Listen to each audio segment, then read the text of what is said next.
Hello, I'm Jen. Welcome back to my channel, Literary Love 123, where I like to use my master's in English to discuss horror and sometimes other genres from an academic standpoint. But I also like to have fun talking about books and making TBRs that I don't stick to. And that is what today's video is. It is a TBR video, but I feel like I'm going to stick to this one. So we'll see what happens. I am participating in a readathon because I am part of Kelsey at Slime and Slasher's Patreon, and she is hosting a readathon in June along with a couple of other channels for their patrons. And so some of these books are going to fit into the prompts for that readathon, but I'm not going to go over the prompts, but I will link Kelsey's channel down below, and you can go check out her channel and join her Patreon if you want to participate in this Patreon readathon. Okay, so the first book that I want to talk about is The Vampire of Vorla and Other Greek Vampire Tales. And I have talked about this book along with several others in my book haul video. So I will link that video down in the description box below too. So I'm just going to go over these quickly since I did talk about them in the book haul. Vampires are usually associated in the popular imagination with Transylvania and other Eastern European locales. But in this new anthology, editor Alvaro Garcia Marin has uncovered the earliest appearances of vampires in English literature, revealing their surprising origin in Greece. This volume includes two seminal classic texts, Lord Byron's Fragment of a Novel, and John William Polidori's The Vampire, together with five other rare and never before printed vampire tales from the early 19th century, including the important and inexplicably neglected The Vampire of Vorla. Also featured is a scholarly introduction by Professor Marin, delving into this forgotten field of vampire literary history and situating it within the larger Romantic era and 19th century English attitudes toward Greece. And again, this is The Vampire of Vorla and Other Greek Vampire Tales, edited by Alvaro Garcia Marin, and this is from Valancourt Press. So the next book that I want to talk about is An Excellent Host by Chelsea G. Summers. I read Chelsea G. Summers' A Certain Hunger earlier this year, and I absolutely loved that book. And it is on my list of favorites of the year so far. So I was so excited to find An Excellent Host. This book was actually printed exclusively for Independent Bookstore Day for this year. So I tried a couple of different independent bookstores, and I do have one that's pretty local to me, but I didn't get a chance to go there in person. But I looked on their website and I could not find it there. And then I tried a few other bookstore websites, and I kept getting this message about I wasn't allowed to view this content. I was getting so nervous that I wouldn't be able to get it, but I was finally able to get it, and I got it from I want to just show this here, uh Ballin Books, and Ballin Books is located in New Hampshire. So I was able to order it and get this, and they sent me the two bookmarks. But I want to talk about what this book is about. But first, I want us to just admire this cover a little bit more. Stunning. Absolutely stunning. So let's read the synopsis. A delectable new story of decadence, subversion, and satisfaction. We go to work at our jobs, doing something. We go to sleep in our apartments, living somewhere. We have lives, whatever that means. The truth is that we no longer feel connected to our solo secular selves. In the outside world, we exist in pastel washes of generalities. We grow vivid only when we are with our sister seekers. You wouldn't clock us as different, not at first, probably not even at last. Somewhere in Brooklyn, a feast awaits its guest, and newbie realtor Shad cannot believe his great good luck. Callista, the gorgeous woman he's been seeing, has booked an Airbnb for a private party, and the invite list is intimate. Just Shad, Callista, and a few of her closest, equally gorgeous friends. As the wine begins to flow, he is ready to lose himself in the date of all dates. But what comes next might undo Shad for good. In An Excellent Host, modern dating goes wildly awry as ancient gods prepare to receive their due in this tantalizing update to Greek myth.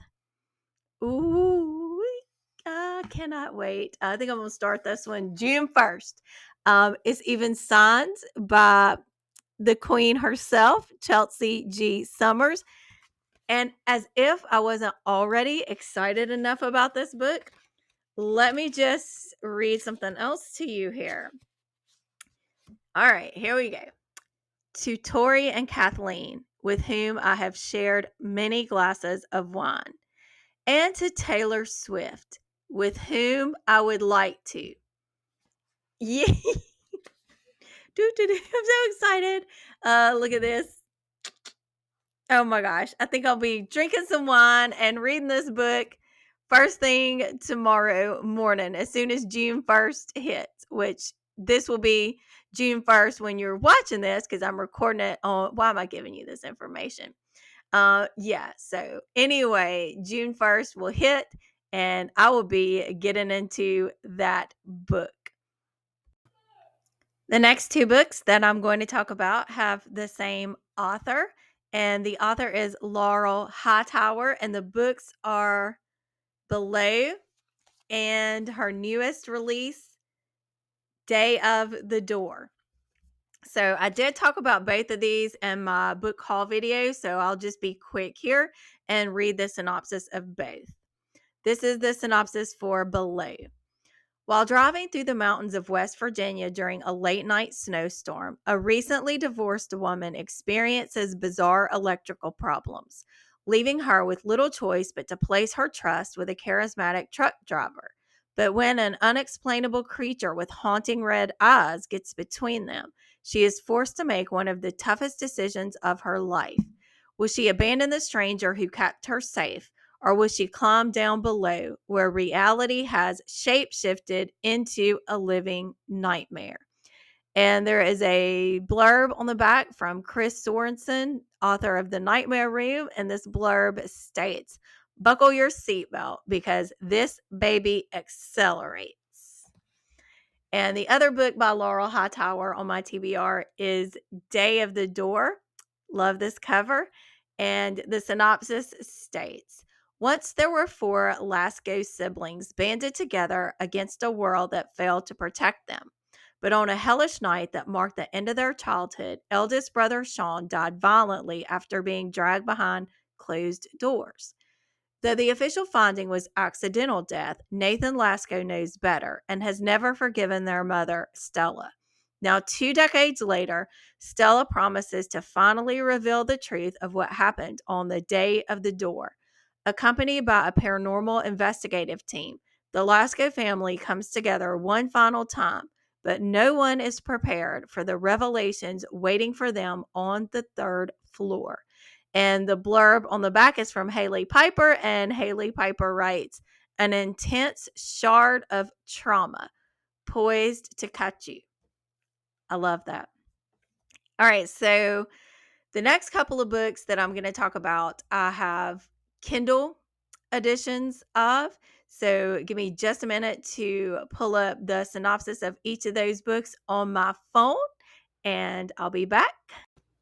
Okay, I said that both of these are Kindle edition books that I'm going to read, but actually the first book I'm going to talk about is one that I have saved on Everend in audio format. And that is The Angel of Indian Lake by Stephen Graham Jones, which is the final book in the Indian Lake trilogy, and I feel like I can't say a lot about it since it is the third book in the trilogy. So let me see what I can say without giving spoilers. So Jay Daniels is in this one, and I'm having to skip some parts of the synopsis, but I can tell you that here's one part of the synopsis that's not spoiler. There's a lot of unfinished business in Proof Rock, from serial killer cultist to the rich trying to buy Western authenticity. But there's one aspect of Proof Rock no one wants to confront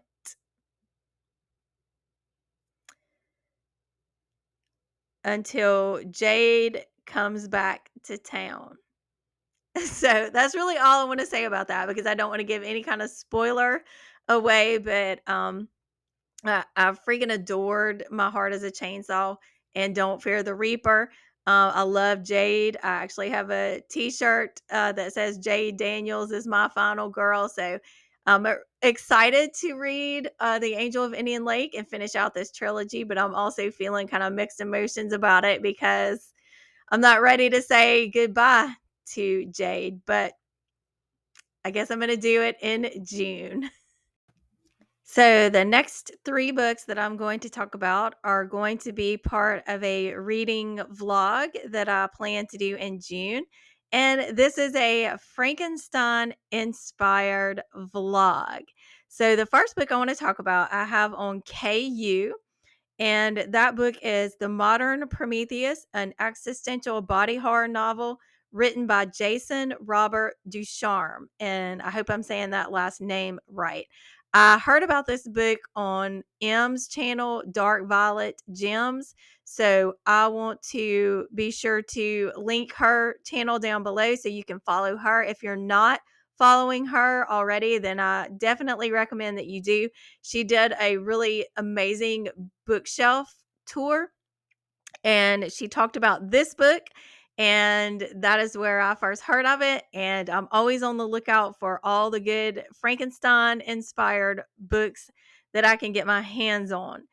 So let me tell you a little bit about The Modern Prometheus, an existential body horror novel. All right. Peter Murphy, a college professor and family man, has lost everything.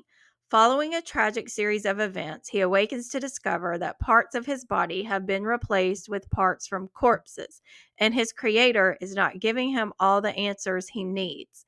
With little to lose, Peter begins an odyssey to reclaim his old life and come to terms with his new one. Finding a world that has long since moved on without him, he descends into destructive madness, leaving blood and death wherever he goes.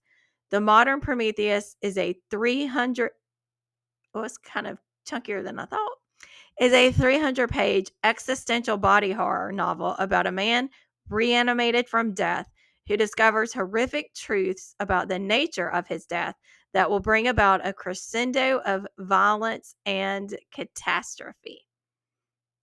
Can't wait. The next book that I want to talk about that I'll be reading for my Frankenstein inspired vlog is The Dark Descent of Elizabeth Frankenstein by Kirsten White. So let me give you the synopsis for this one.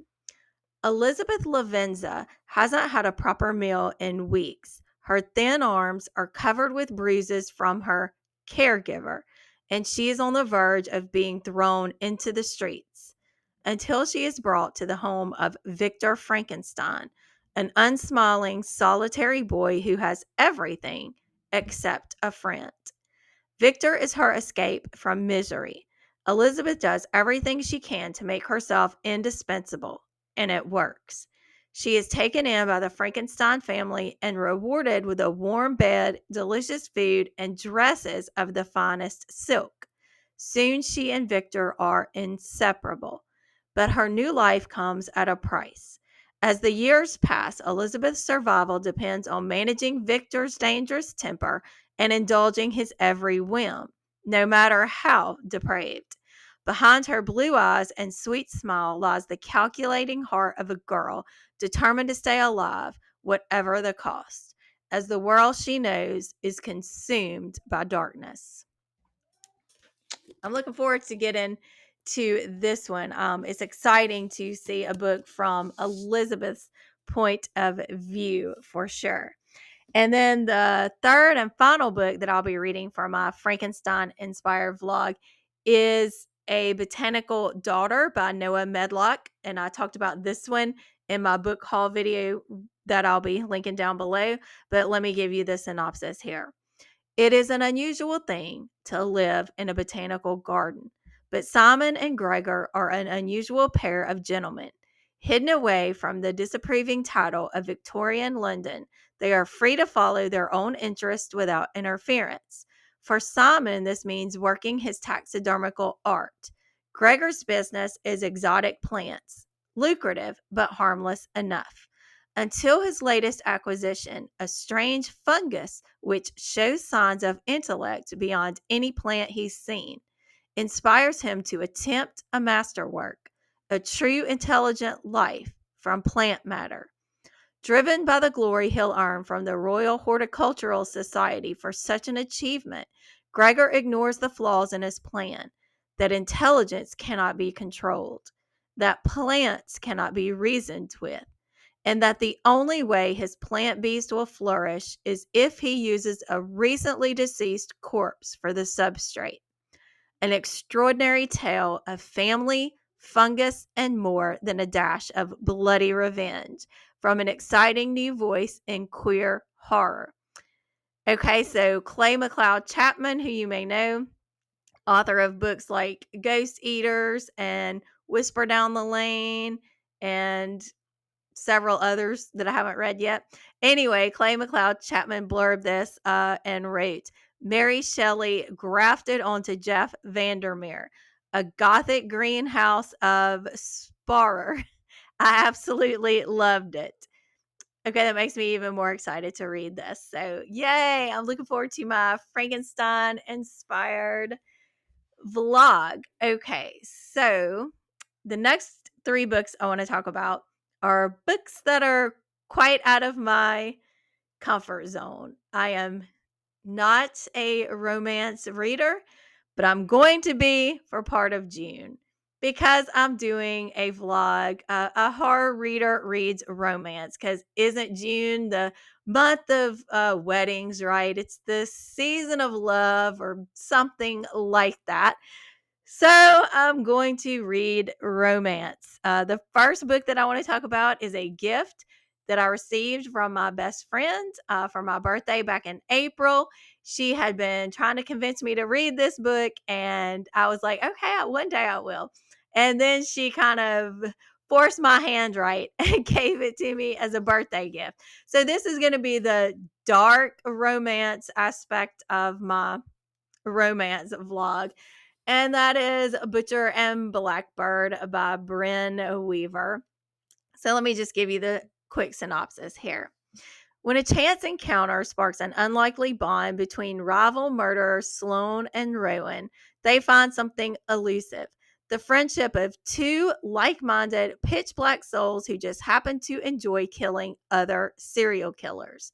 From small town West Virginia to upscale California, and from downtown Boston to rural Texas, the two hunters collide in an annual game of blood and suffering, one that pits them against the most dangerous monsters in the country.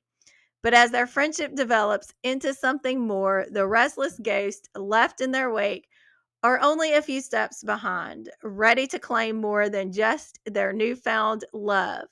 Can Rowan and Sloane dig themselves out of a game of graves?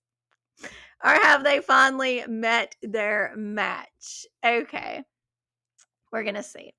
The next one I picked up from Book of the Month before I canceled my subscription, just because a lot of the books they had available weren't books I was really interested in, and I'm trying to save money and all that. But I did grab up just for the summer because I knew I wanted to do some kind of romance vlog. And I figured, summer, perfect, right? And this is by Abby Jimenez, which I have heard a lot of people talking about some of her other books and really enjoying them. So let's quickly do this synopsis here. 4 dates, a kiss, and a breakup. That's all it will take to find their soulmate.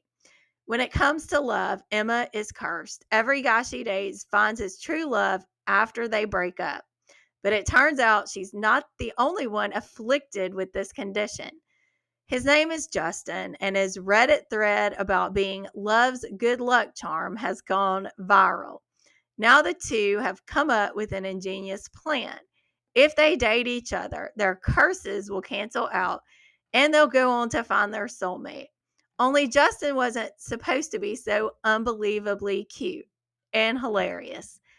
But when Emma's toxic mother shows up and Justin has to assume guardianship of his 3 siblings, they're suddenly navigating a lot more than they expected, including catching real feelings. Has fate finally brought the perfect pair together? Or will their cure be way more hazardous than the curse itself? So, yay. Okay, and then the final book that I'm going to be reading for my Horror Reader Reads romance vlog is Lizzie and Dante, which is written by Mary Bly. So I bought this a few years ago on a whim because someone talked about it, and I thought the cover was really pretty. And obviously, it's been years that I've had it and haven't read it yet. But let me give you the synopsis because the synopsis did sound a bit intriguing to me.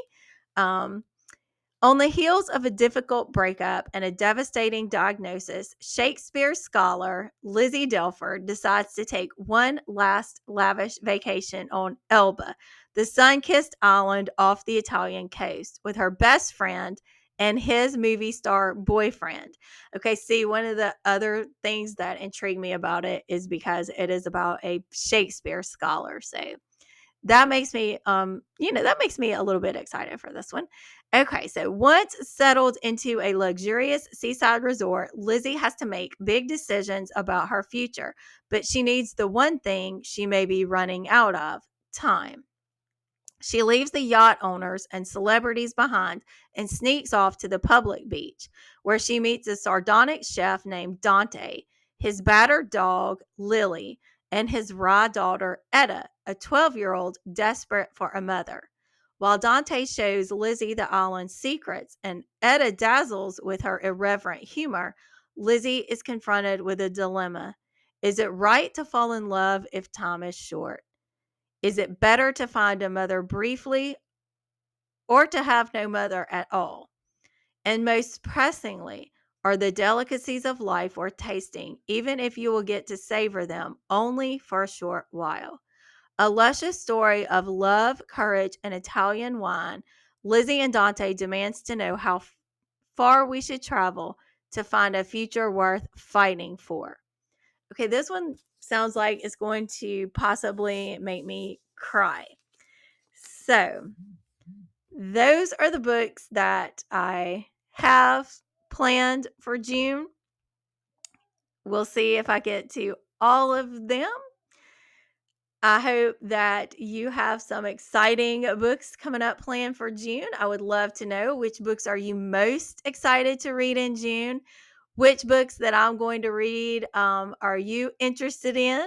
And I just will close this video out by saying thank you so much for watching. I would really appreciate it if you would hit that like button, subscribe, hit that bell so you won't miss a video from me. See you later and happy reading.